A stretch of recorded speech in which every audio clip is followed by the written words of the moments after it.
পৌঁছানোর ঠিক নাই কি? হ্যাঁ হ্যাঁ। হ্যালো গাইস, আসসালামু আলাইকুম। আজকে আমরা জানাবো যে ফরিদপুর থেকে ঢাকার জার্নিটা কেমন হবে। তো এটা হচ্ছে সকালবেলা আমি উঠে গেলাম, উঠে যাওয়ার পরে তো রিক্সা করে যাচ্ছিলাম। যাওয়ার পরে চলে যাব আমরা হচ্ছে গোল্ডেন লাইন কাউন্টারে। এখান থেকে আমরা 3টা টিকিট নেব। আমাদের রিক্সায় আসতে ভাড়া লেগেছিল 50 টাকা করে। তো এই তো আমি আর আমার মেয়ে ওইখান থেকে চিপস কিনতে গেছিলাম। তো ওর বাবা আবার অন্য অন্য দোকানে নিয়ে গেল, ওনাকে জুস খাবে, তো অন্য দোকানের থেকে জুস কিনে নিয়ে আসলো। দুটা জুস কিনেছে, একটা হচ্ছে নানুর জন্য আর একটা হচ্ছে আমার মেয়ের জন্য। এটা ওর বাবার সাথে ওর বাবা ফোনে কথা বলতেছিল আর আমি দেখতেছিলাম যে মহিলাগুলো কি কষ্ট করে, দেখেন কিভাবে সোফাগুলো পরিষ্কার করতেছে। আর আমার মেয়েটা এভাবেই খালি পায়ে সব জায়গায় এরকম করতে থাকে। তো এই তো ফাইনালি আমরা বাসে উঠে গেলাম। তো আমাদের এখান থেকে 50 টাকা ভাড়া লেগেছিল আর বাসে 400 করে ভাড়া। গোল্ডেন লাইনে সায়দাবাদ পর্যন্ত আমরা যাবো। তো সায়দাবাদ নেমে আমরা হচ্ছে একটা রিক্সা করে 100 টাকা ভাড়া দিয়ে বা 80 টাকাও নেয় মতিঝিল চলে আসলাম। মতিঝিল এসে মানে আমরা মেট্রো রেলে উঠবো। তো এই তো আমরা মতিঝিল একটা রেস্টুরেন্টে আসলাম, কারণ রোজা ছিল আর আমার মেয়ের খুব ক্ষুধা পাইছিল, বাট ও খায় নাই। ওর নানু রোজা ছিল না, আমিও রোজা ছাড়তে বাধ্য হলাম, কারণ এত খারাপ লাগতেছিল, এত বমি আসতেছিল যে বলার বাইরে। খালি পেটে জানি আমি একদমই করতে পারি না, কারণ আমার খুবই এমনিতে আমার বমির সমস্যা। আর আমার হচ্ছে আমি সবসময় বমির ওষুধ খেয়ে তারপরে বের খাই, কিন্তু এবার করতে পারিনি, এই জন্য খুব বমি আসতেছিল। তারপরে আমার রোজাটা ভাঙতেই হলো। অবশেষে আমরা মেট্রো রেলে চলে আসলাম। তো আমরা এখন সোজা চলে যাব মেট্রো রেলে। ওখানে যে আমরা 3টা টিকিট নেব, নেওয়ার পরে হচ্ছে আমাদের প্রায় 40 মিনিটের মতো লাগবে উত্তরা পৌঁছাইতে।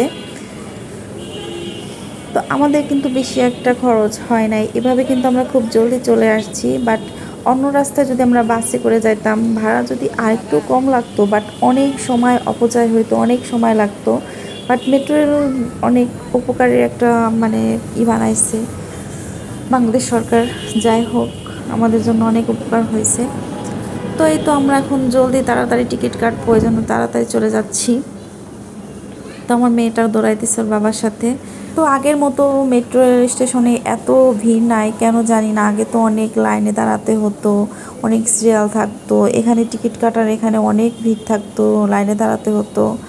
বাট রমজান মনে হয় এই কারণে হয়তো মানুষ, বা আমরা দুপুর টাইমে গেছি, কখনো দুপুর টাইমে আমাদের যাওয়া হয় নাই, সবসময় বিকেল টাইমে যাওয়া হয়েছে, অফিস ছুটির টাইমে, এই জন্য হয়তো আজকে ভিড় কম। যাই হোক, এই তো টিকিট কাটতেছিল আর আমি এদিকে একটু ভিডিও করে নিতেছিলাম। আমার মেয়েটা দেখেন টাকা ঢুকাবে, বাট ও তো পারে না, ও তাবল তাবল করে দিবে। তো আমি আমার মেয়ের হাত ধরে নিয়ে আসতেছিলাম, আর হচ্ছে ওর নানু আর ওর বাবা একসাথে আসতেছিল। আমরা দুজন খুব তাড়াতাড়ি চলে যাচ্ছি। তো ওর নানু আর ওর বাবা পিছনে ছিল। তো দেখি তাদের এখনও পাইতেছি না, কই আসে না কেন তারা। এই তো তাদের দেখা মিলল, এই তো তারা আসতেছে দুজনে। খুবই একটা ইমোশনাল ব্যাপার। তো আমরা এখন ট্রেনের জন্য অপেক্ষা করতেছি। তো এখন চলে আসছে, আমরা এখন উঠে যাব। তো অনেক ভিড়, তারপরেও একটা সিট পেয়েছিলাম বসার জন্য। আরও একটু পর আরও ভিড় হয়ে যাবে। তো ওর বাবা দাঁড়িয়ে আছে, আমার মেয়েটাও দাঁড়িয়ে আছে। বললাম যে আমার কোলে আসো, তো বসবে না, সে দাঁড়াই থাকবে। অবশেষে আমরা নেমে গেলাম, এই তো আসছে তারা। আর আমার মেয়েটা এভাবে ঘুরছে, খুব এনজয় করে সে মেট্রো গেলে পরে। তারপর আমরা এখন নেমে চলে যাচ্ছি হচ্ছে উত্তরায়। তো এখান থেকে আমরা একটা রিক্সা নিচ্ছি, 60 টাকা ভাড়া নেয় এই রিক্সাটায়। 60 টাকা ভাড়া নিয়ে আমরা চলে যাবো এখন ইবনে সিনা হসপিটালে চলে যাব। তো এখানে থেকে এই যে আমরা চলে আসছি লিফটে করে ইবনে সিনাতে।